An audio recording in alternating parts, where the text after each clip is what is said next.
Close your eyes. Imagine a world without fruits, vegetables, or even coffee. With the growing use of pesticides and climate change, it is killing off many of the pollinators that help make all of these products a thing in our daily lives. These pollinators are the bees.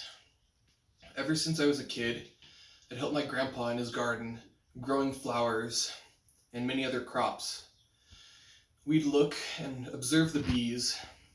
At times I'd be afraid of them, but from many hours of research on this topic, I have grown to respect the things that the bees do for us in our daily lives, as well as gain some credibility in speaking to you about this topic.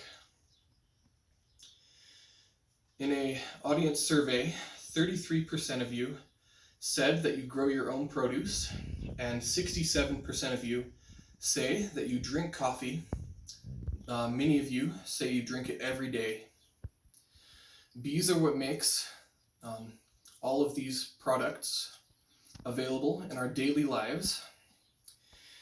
However, though these bees are helping us, we rarely do things to help the bees. In my speech today, I'd like to share ways in which we can give it back to the bees for all that they do for us. First, I'd like to talk about the harm that the world would be if there were no bees. Second, I would like to talk about a solution for this. And finally, I'd like to talk about the benefits of this solution. First of all, I'll talk about the harm of a world with no bees. Bees eat pollen, and from the pollen that they eat, they'll carry it and transmit it to other plants, helping them to be able to grow. With the pesticides, when the bees land on a flower and eat of the pollen, a lot of the times they'll get sick, and in the worst cases, they'll die. With climate change, it causes certain flowers to bloom earlier in the year. So when the bees come out of hibernation and they'll land on a flower, there won't be any pollen for them to deliver to the other crops and other flowers. Because of this, they will also starve to death and perhaps die.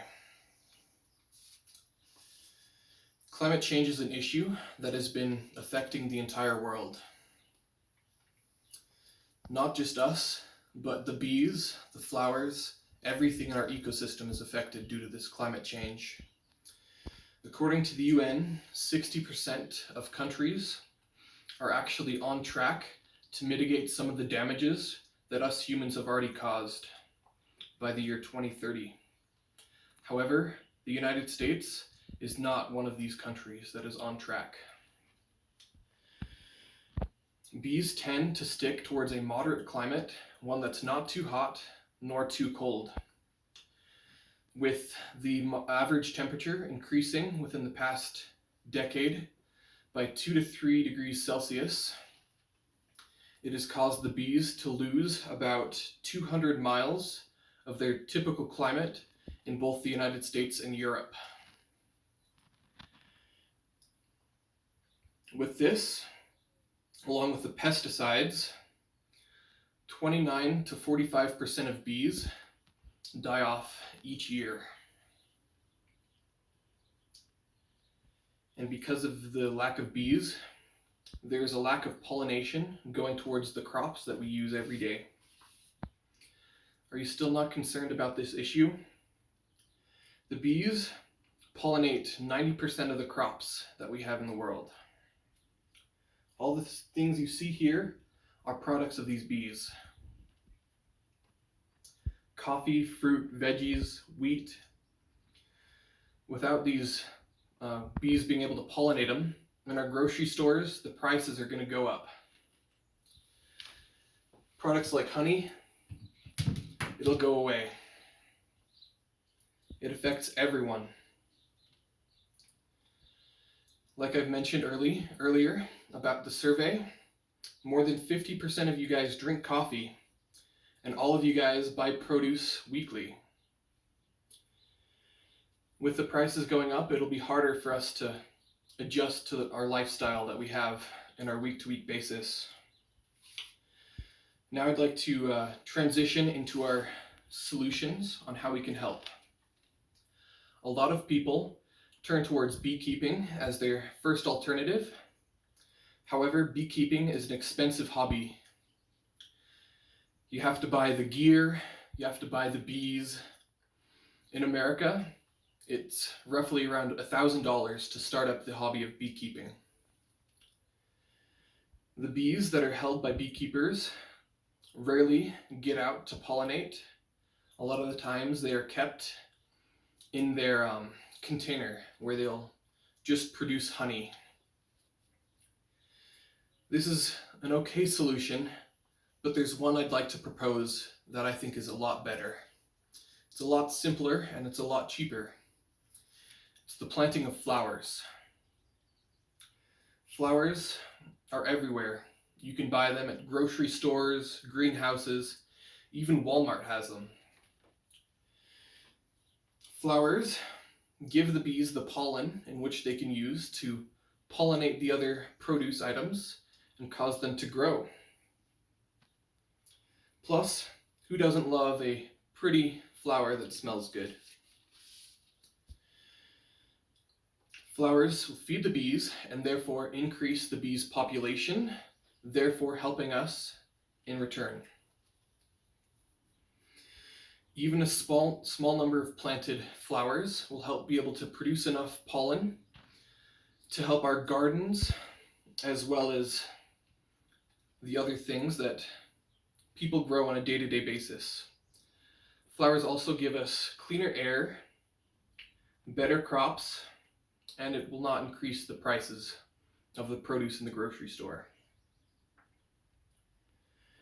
A lot of people are probably thinking, why grow flowers? They might be too lazy or they might show a lack of interest. However, I'd like to refute that in a couple of ways. First of all, the net benefits of doing so include it only takes a few seconds out of our day to care for our plants. All of us are spending countless minutes, even hours on our smartphones, when we could go outside and simply water our flowers and better the world in doing so. Second is, I'd like to talk about how a lot of people think I'm talking about planting a full-blown flower garden. A single potted plant is enough to sustain the pollen for the bees in a given area. A single potted plant is enough for us to do our part in this world to make it beneficial for our time. So I'd like to visualize now again a world without bees. Bees help feed the crops.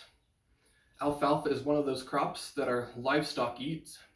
If they don't have pollinated plants, the alfalfa will die off, and therefore our cattle will starve and will begin to lose many things such as beef to eat. Less food means we will get sick and potentially die. Let's see a world with the bees. Cleaner air. We'll have more crops. Flowers are said to enhance the mood of those near them. Plus, all of these things together will help benefit the world. Let's review why we need to plant more flowers. It'll help the bees in improving their population. The flowers will save their lives. And by planting the flowers, the bees will be able to give back to us and improve our lives as well. I'd like to call you to action today to plant some flowers of your own.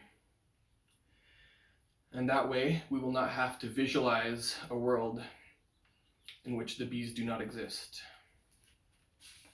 Here are my note cards.